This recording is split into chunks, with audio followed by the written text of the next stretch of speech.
It's noon 37. I am in the car, as you can see from the seatbelt. You can see our packing job back there. Remember I talked about the basket? Well, there's the basket. There's the 2 suitcases. Our totes are in the back. Our cooler's in the back. David brings the guitar back and forth. There's my electronics. But see, we're pretty well packed to the gills. I could have maybe fit... I think I could have got one of my underbed storage things in here. But that would have just been ridiculous. So, we're packed. And we are in Los Angeles right now, or near Los Angeles, doing our first charge of the day, isn't it? Yeah. Yep. This is our first charge of the day. So from yesterday, we were in Indio, which is near Palm Springs. We charged right before we went to bed to how much capacity? 80. To 80% capacity. And so we have gotten here, and it's like 24, 25% capacity. 18. Oh, was it 18? Oh, my goodness. We're filling up fast. You hearing David, my husband, on the commenting when I answer questions. My car activity was as I suspected it would be. The fairy rings. And I am just finishing this one up. I think this is spring, and it's the ripple design, or the pathway design. It's knit 8 rows, purl 8 rows. So let's see. Stockinette for 8 rows, reverse stockinette for 8 rows, stockinette for 8 rows, reverse stockinette for 8 rows.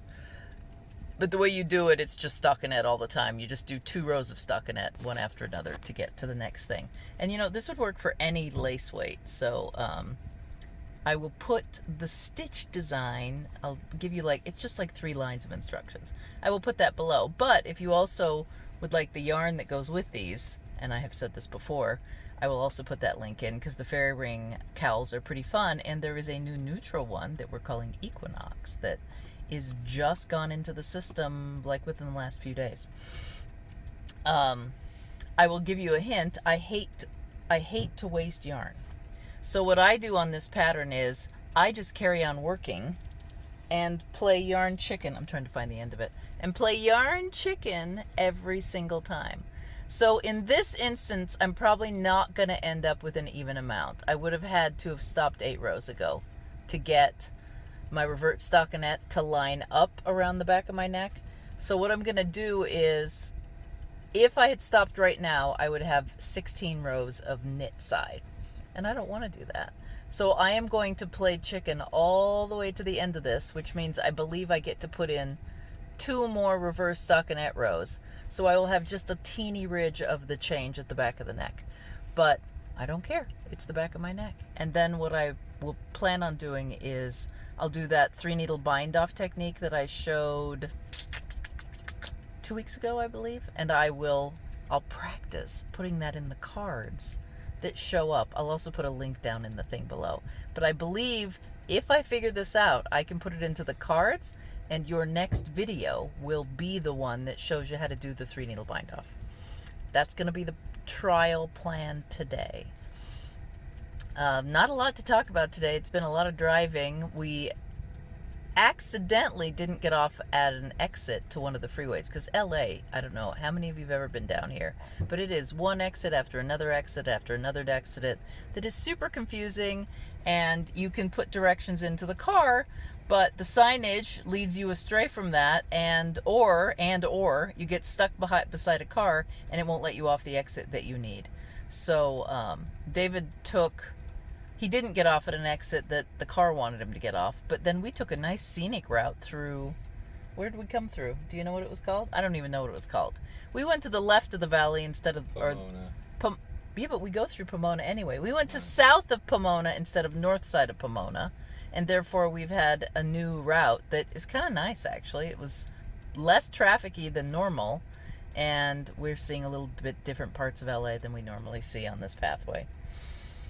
So it's been fun. We're going to decide later where we're stopping tonight. It looks good for Sacramento, but we also are not in a huge hurry to get home. We've got an extra day built into this trip, so we haven't decided yet. We're going to talk that over.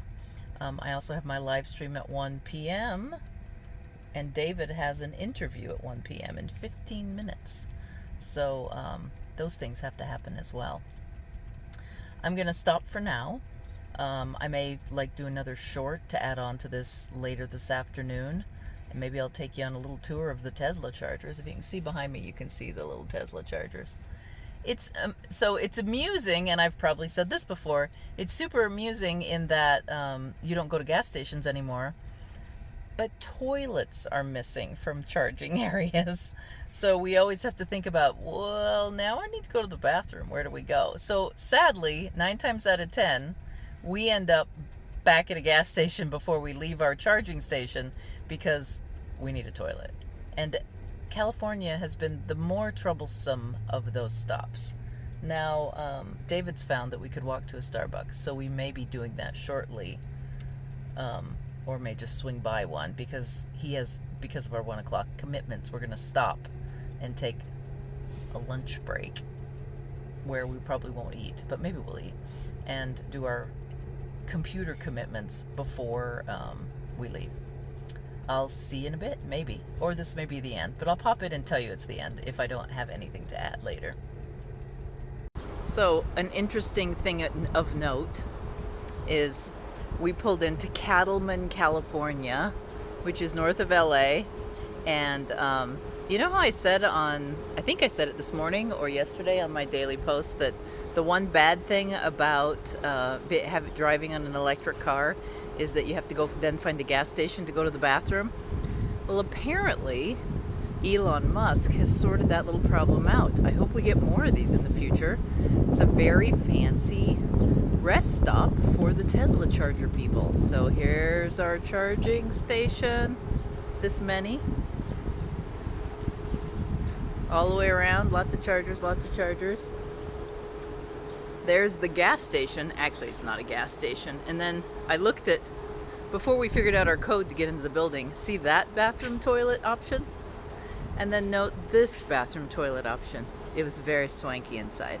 And they had an espresso machine and some picnic tables and just machines where I could buy snacky stuff. And then, of course, they had swag and the products that they want to sell. So there you go. And I think this is covered. Oh yeah, this is totally covered. So you just got bright. This is totally covered in solar. Let's see if I can get back far enough. Although the generators are right here, so there's plenty of electric generators. But also, nope, I can't see it. Up on the roof, I'm guessing up on these, I'm pretty sure is solar panels. So there you go, a little nerdiness because Ilian asked me to. Okay, I just went in the building. And this is the power wall. David waxes poetic about these all the time. And then you have your espresso machine with the cute Tesla logo. And t-shirts and swag. And a bag. And then, I'm sure there's places to sit normally. But, more swag.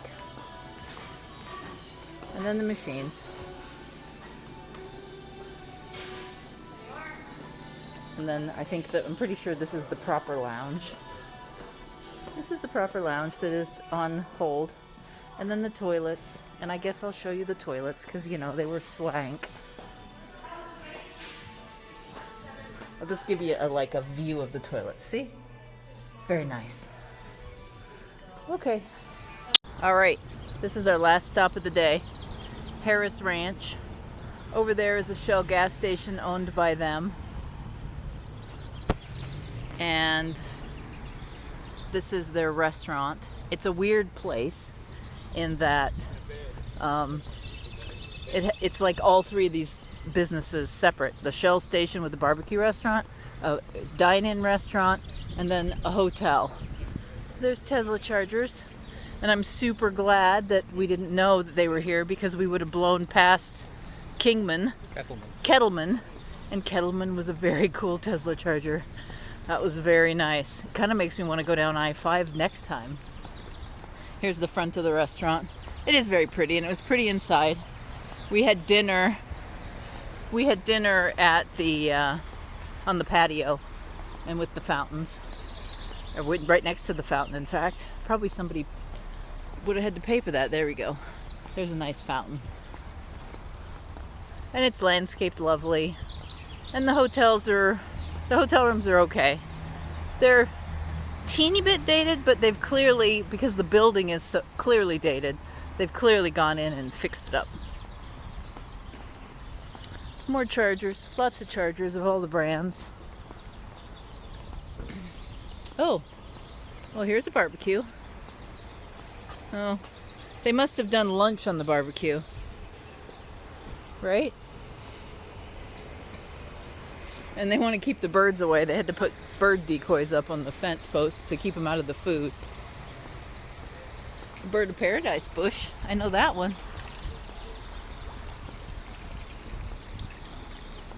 So we're just walking back toward the hotel. It's spaced out, but it's kind of ranchy, so I suppose that's kind of cool.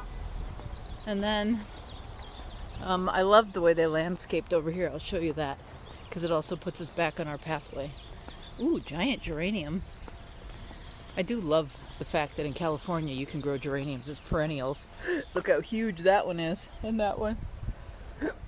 And then they've done a cool thing with boxwood. I love boxwoods, and I have desired a little boxwood hedge my entire life. But I couldn't find miniature boxwoods when I had the place to put them. And then we moved and we didn't have any place to put boxwoods anymore, so I let it go out of my brain. But then, coming here, I'm reminded of the joys of boxwoods. Here's more pretty boxwood. And then azaleas, it looks like, but they're not blooming, so I don't know if they are. So we're walking. I'll just show you the front of the hotel, because we probably aren't going back in the lobby. There's the lobby in there, and then our room is in that section. So we did check out the pool. That's what we did before we went to dinner. Oh, and this one's very pretty. I'll interrupt for this fountain.